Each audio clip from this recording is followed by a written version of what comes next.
Herätykseni, tarkoitukseni ja rakkauden tarinani. Minun nimeni on Jack M., syntynyt kesäkuussa 1981 Meksikossa. Tarinassani ei ole mitään kaunista. Ei mitään, mikä olisi laulun tai satuun kelpaavaa. Olen merkitty elämän synkeydellä, rikkinäisten polkujen, täyttymättömien toiveiden ja väärien päätösten jättämillä jäljillä. Elämäni ei alkanut valossa eikä rakentunut ilon pohjalle. Nuorena lähestyin hengellisyyttä veljeskunnaksi naamioidun lahkojen kautta. Mutta pian tajusin, että jokaisen pelastuksen lupauksen takana oli vain itsekkäisyyttä ja ihmisvalheita. Irtaudun hiljaisesti, äänettömästi. Kestävän rauhan löytämisen sijaan löysin vain pettymyksen, tyhjiön, joka on aina minun kanssani. Ajatus kaikesta suhteellisuudesta vahvistui. Jos maailma oli rikki, miksi etsiä vastauksia? Menin Eurooppaan valmistuttuani yliopistosta, etsien jotain, mitä en edes tiennyt olevan olemassa. Prahassa olin vapaa. Siellä ilmassa on jotain, epätoivoa ja ekstaasia. Kaupunki itse on kyllästetty synkeydellä. Alkoholi ja naiset päivän järjestyksessä. Ajatus olla 23-vuotias latinalaisamerikkalainen Itä-Euroopan keskellä. Rakastin ruskeaa ihoani, sitä, jota kotimaassani halveksittiin. Puhun tsekkiä, kyllä, rakkaudesta kieltä kohtaan, koska kaikki ympärilläni oli ratkaisematon arvoitus.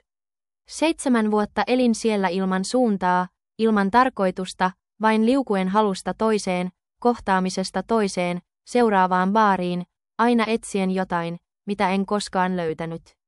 Elin itselleni, olin vapaa, kuplassa, jota kukaan muu ei voinut ymmärtää. Elämäni oli tyhjä, mutta silti minun täytyy sanoa, että tiedostamattomuudessani olin onnellinen, hyvin onnellinen. Palattuani Meksikoon luulin löytäväni konkreettisen tarkoituksen. Valmistautumisen ja epäonnistuneen yrityksen jälkeen luovutin yrittäjän unelman ja tyydyin olemaan tavallinen työntekijä. Taidot kuitenkin antoivat minulle paikan maan 1% parhaiten palkattujen joukossa. Autin monia, kyllä, mutta se ei koskaan ole tarpeeksi, ihmiset haluavat aina lisää. Aluksi ystävällisyys muuttuu myöhemmin velvollisuudeksi. Ja sitten sinusta tulee paha, kun et enää halua antaa enempää. Materiaalinen elämäni rakentui hauraalle pohjalle, illuusiolle.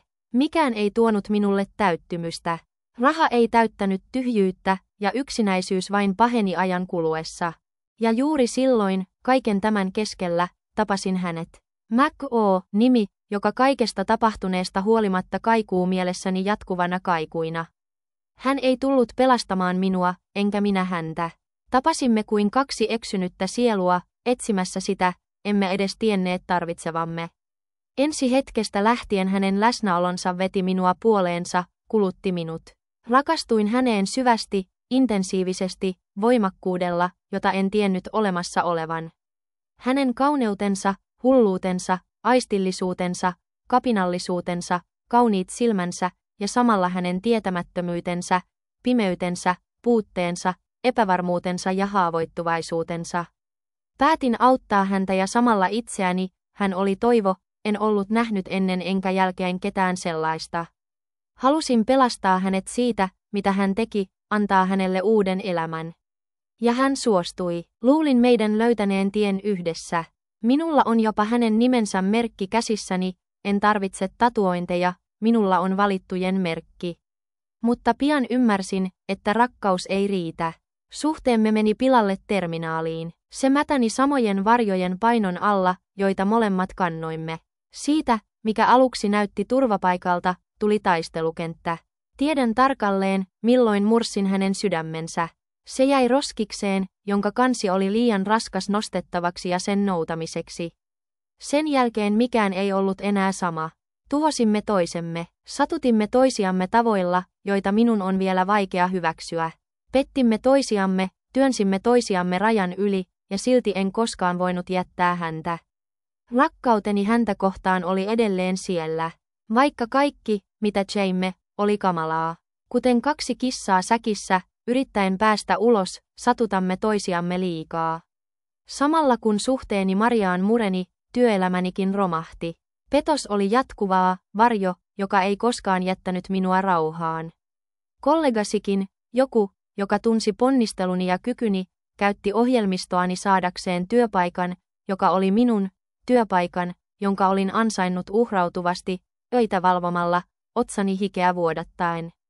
Työskentelin projektissa, jota ryhmä minua kokeneempia insinöörejä ei kyennyt suorittamaan loppuun. Sain sen valmiiksi yksin, ilman tukea, ilman apua ja muutamassa päivässä. Tein päivissä sen, mitä he eivät pystyneet kuukausissa. Ja palkkioni oli irtisanominen. Minuuttia. Virallinen syy oli protokollakysymyksiä, sääntöjen rikkomista. Totuus oli paljon karumpi, he vihasivat minua, koska olin parempi kuin he.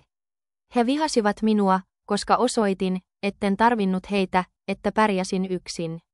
Kaikki ponnistukseni, kaikki omistautumiseni, haihtuivat kuin tyhjäksi. Se, kun työni varastettiin ja minä jäin tyhjin käsin, oli isku, jota en vieläkään pysty sulattamaan. Kaikki rakentamani romahti silmieni edessä, enkä voinut tehdä mitään pysäyttääkseni sitä. Kaatuminen oli väistämätöntä. Menetin työni, suhteeni, vakauteni. Tuolloin alkoholi oli ainoa seuraani. Se oli pakoa, karkumatkaa, helpotusta. Mutta alkoholi vain pahensi kaikkea, tyhjyyden tunne vain paisui. Lämmöstä juomasta ei ollut lohtua, ihmisistäkään, vain oman epätoivoni, tyhjyydeni ja yksinäisyyteni kaikua. Yrityksessäni minut oli lähetetty yli 1500 kilometrin päähän toiseen kaupunkiin. Olin kaukana kotoa, kun tämä tapahtui, ja se tapahtui kuukausien työtovereiden torjunnan jälkeen. Ja tuona aikana Mac oli erityisen julma. Hän sanoi inhoavansa minua, ettei ollut koskaan pitänyt minusta, ja ettei olisi koskaan ollut kanssani ilman rahaa. Että kaikki yhdessäoloaika oli hänelle kamalaa. Hän satutti minua enemmän kuin kukaan muu koskaan. Ja hän teki sen pilkaten, kertoen suhteestaan rakkaaseensa Eleen, siitä miten he eivät käyttäneet ehkäisyä, ja tarjoamalla minulle samalla palveluitaan, rahaa vastaan tietenkin. Aloin kutsua häntä, saatanan lutkaksi, mistä olen erittäin pahoillani. Koska kuten se juona sanoo, kuka tekee syntiä enemmän? Se, joka syntii rahasta vai se, joka maksaa synnistä? Guadalajara oli elämäni sinkin aika. Kaiken kokemani jälkeen sieluni oli murtunut. Tyhjyyden tunne oli enemmän kuin emotionaalista, se oli syvä kuilu, jota en voinut täyttää millään. Joka päivä tuntui pitkältä tuskalta, ja vaikka löysin lohtua alkoholista, tyhjistä keskusteluista tai mistä tahansa lyhytaikaisesta häiriötekijästä, tyhjyyden tunne pysyi samana. Elämä tuntui sortuvan, enkä voinut tehdä mitään pysäyttääkseni sitä. Tuntui, että elämäni oli täysin hallitsematon, kuin universumi olisi vetänyt minut syvyyteen antamatta minulle mahdollisuutta reagoida. Vielä Guadalajarassa asiat alkoivat romahtaa entistä nopeammin. En ollut vain eksynyt, vaan myös alkanut tuntea, että jokin vaanii minua. Yöt olivat pitkiä ja raskaita, ja aina kun olin yksin, ilmassa oli jotain, mitä en voinut selittää. Aloin nähdä varjoja, hahmoja, jotka liikkuivat nurkissa vastavalossa, vaikka tiesin, ettei huoneessa ollut ketään muuta. Aluksi luulin sen olevan mielikuvitustani, että olin ehkä liian väsynyt tai stressaantunut. Mutta ajan myötä nuo varjot muuttuivat pysyvämmiksi. Ne jäivät sinne, tarkkailemaan.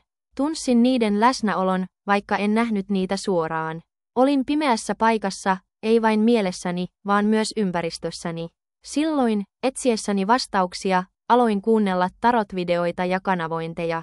En ole sellainen, joka uskoisi noihin asioihin, mutta silloin olin niin eksynyt, että mikä tahansa mahdollisuus ymmärtää, mitä tapahtui, riitti kokeilemaan.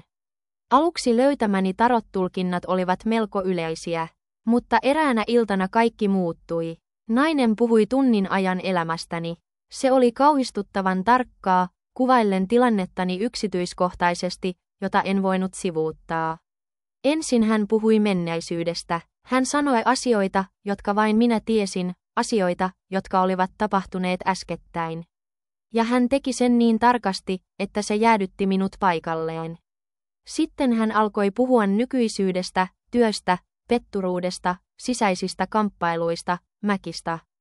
Hän kuvasi elämääni, jokainen sana istui kohdalleen. Mutta se, mikä todella järkytti minua, oli se, kun hän puhui tulevaisuudesta. Hän puhui jumalallisesta suojeluksesta, minua ympäröivistä enkeleistä, valituista ja tarkoituksesta, jota en vielä ymmärtänyt. Hän sanoi, etten ole yksin, että kaikki, mitä kohtaan, on osa jotain suurempaa.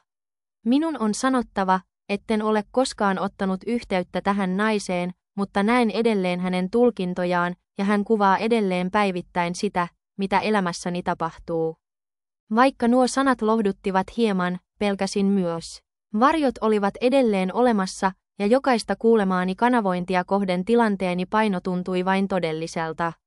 Aloin tuntea olevani kahden maailman välissä, toinen oli täynnä tuskaa ja pimeyttä, ja toinen vielä synkempi, mutta tuntui kaukaiselta. Se oli kuin kävelisi köysillä kuilun yllä tietämättä, mitä kummallakin puolella on. Ystävät jatkoivat lähtöään, petturuudet jatkuivat, mäkin julmuus myös. Eräänä iltana olin menossa hirttämään itseni johtoon, mutta jotain tapahtui ja päätin rukoilla Jumalalta apua, mitä en ollut tehnyt vuosiin. Jumala vastasi. Rukoilussa pyysin vain, että jos mäki ei ollut minulle tarkoitettu, niin että kipu loppuisi. Rehellisesti sanottuna minua ei kiinnostanut mikään muu kuin hän, olin liian väsynyt, liian kipeä, en enää jaksanut. En lopettanut kipua tuntemista, mutta se helpotti tarpeeksi, jotta sain hieman asentoa ja palasin omaan olotilaani, minkä tein. Yritys, jossa työskentelin, oli korruptoitunut eikä maksanut tietysti oikeudenmukaista irtisanomiskertymä, joten palasin kotiin hyvin vähäisellä rahalla ja monilla veloilla. Olin muutamia päiviä kotona, kunnes tapahtui jotain kauheaa. Eräänä aamuna lähdin lenkille koirani kanssa, kuten tein säännöllisesti. Ilma oli raskas, mutta en ajatellut asiaa sen enempää. Kävelin kaduilla aavistamatta, että se päivä muuttaisi kaiken. Yhtäkkiä poliisipartio pysäytti minut. Aluksi luulin sen olevan rutiinikontrolli, mutta pian kaikki muuttui oudoksi. Minua syytettiin huumeiden ja aseiden hallussapidosta, asioista joita en ollut koskaan omistanut. En ymmärtänyt mitään. He olivat päättäneet, että olin syyllinen. Minut pidätettiin heti, koirani edessä, ja minut vietiin pois antamatta minulle mahdollisuutta soittaa kenellekään. Matkalla, poliisiautossa, he selittivät kaiken. Yksi poliiseista, kyynisellä hymyllä, sanoi, että tämä ei liittynyt minuun. Se oli kostotoimenpide. Nähtävästi mafiosonaapurin vaimo oli tunteissaan minua kohtaan, ja mies oli päättänyt vetää minut mukaan tähän painajaiseen. Ironisinta oli, että en edes tuntenut heitä. En tuntenut häntä eikä hänen vaimoaan. Vietin 2 päivää vankilassa. Paikka oli likainen kuilu, kosteat seinät, sietämätön haju, mutta sain silti ystäviä ja Jumala suojeli minua. Samalla kun olin siellä, korruptoitunut poliisi ryösti kotini. He sanoivat etsivänsä todisteita, mutta he vain varastivat. Palattuani kaikki arvokkaat tavarani olivat kadonneet, tietokoneet, puhelimet, tabletit, reput, kaikki. He olivat tuhonneet paitsi vapauteni myös kaiken, mitä olin rakentanut. Mutta he veivät myös pelkoni. Siinä tilanteessa sain ensimmäisen suoran viestin Jumalalta. Ilman kikkailuja, ilman epäilyksiä, ilman hömppää. Päiviä aikaisemmin tarotennustaja oli sanonut, että löytäisin sulan täysin epätodennäköisestä paikasta ja että tietäisin silloin, että Jumala oli kanssani. Vankilassa, odottaessani ratkaisua, likainen ja mutaisen kenkäni pohjasta löysin valkoisen linnunsulan. Silloin koin ilmestyksen, Jumala oli kanssani, eikä minulle tapahtuisi mitään pahaa, ja niin kävikin. Lopulta onnistuin todistamaan viattomuuteni. Pääsin vapaaksi, ilman rikosrekisteriä, mutta kokemus merkitsi minua. Löysin sen, mitä etsin. Tieto siitä, että niin suuren valheen voi keksiä, että voi tuhota elämän hetkessä, jätti minuun haavan, joka ei ole vielä parantunut. Ja silti olen täällä. Nousin tuosta kuopasta, vaikka en ole sama, olen nyt vahvempi enkä pelkää.